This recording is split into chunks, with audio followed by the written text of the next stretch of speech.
어제로 갈라디아서 본문 말씀의 묵상은 마무리가 되었습니다.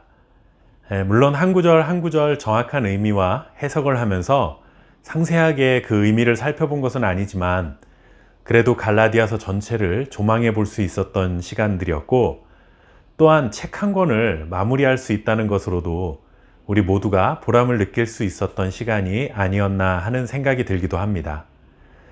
이제 갈라디아서를 마쳤으니 또 다른 성경을 시작하는 것이 순서에 맞지만, 오늘과 내일 영상에서는 그동안 살펴보았던 갈라디아서 말씀 전체를 한번 정리하면서 바울이 갈라디아 교인들에게 전하려 했던 복음이 무엇인지 다시 한번 생각해 보려고 합니다. 먼저 갈라디아서에서 가장 핵심적인 메시지라고 할 수 있는 믿음과 율법의 문제입니다. 우리는 바울이 전한 복음의 핵심을 이신칭의라고 부릅니다.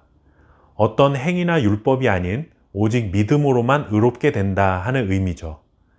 그리고 이것은 갈라디아서를 읽고 해석하는 가장 전통적인 시각이기도 합니다. 바울이 갈라디아 교인들에게 편지를 왜 썼느냐? 갈라디아 교인들이 유대주의자들의 잘못된 가르침 때문에 배교의 위험에 빠졌는데, 이들이 배교하게 된 가장 큰 원인을 율법주의라고 여기는 것입니다. 바울이 갈라디아 교인들에게 믿음으로 의롭다 하심을 받는다 하는 복음을 전했는데, 유대주의자들이 들어와서는 믿음으로만은 불충분하고 의롭게 되기 위해서는 모세의 율법도 지켜야 한다라고 요구했다는 것이죠.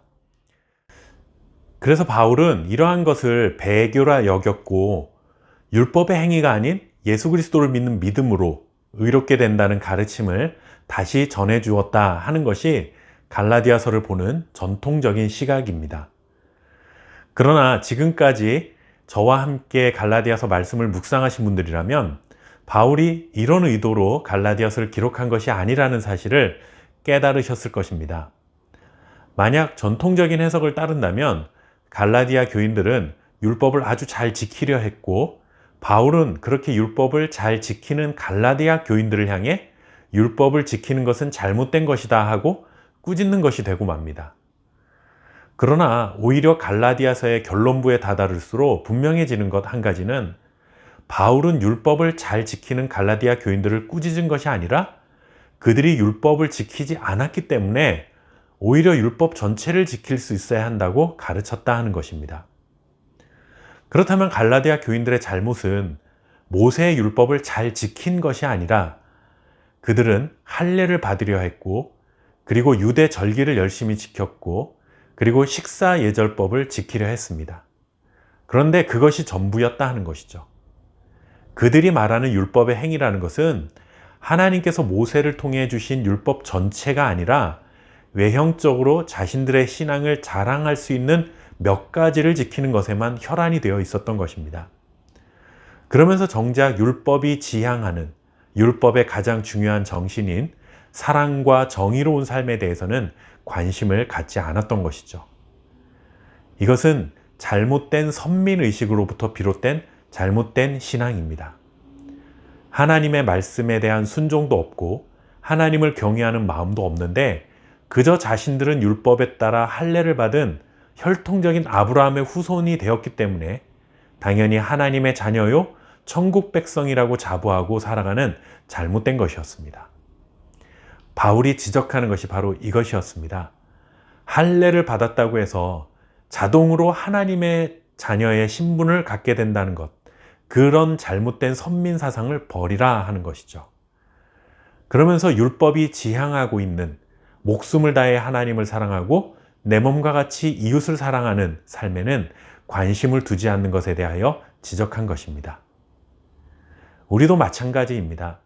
주일에 예배에 빠지지 않는다고, 11조뿐만 아니라 여러 헌금 생활도 나름 정직하게 잘하고 있다고, 교회에서 하라는 것 중에 내가 할 수 있는 것들 적당히 따르면서 그것으로 나는 충분히 잘 살고 있고, 그렇기 때문에 자동으로 나는 하나님의 자녀라는 신분을 유지하고 살아가는 것이다 생각하는 것입니다.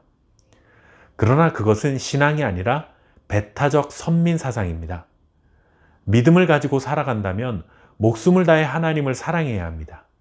그러면 자신의 생명을 십자가에서 내어주신 주님의 뒤를 따라가며 희생과 사랑의 길을 우리도 따를 수밖에 없는 것이고, 이웃을 내 몸과 같이 사랑한다면 이웃들을 향해 분노하고 속이고 시기하고 질투하고 다투는 일을 일삼을 수 없는 것이죠.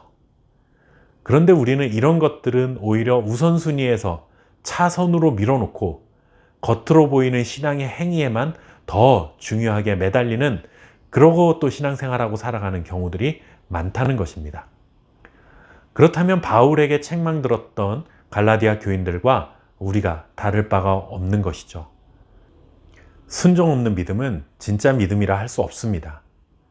진짜 믿음은 우리를 진정한 순종의 길로 인도합니다.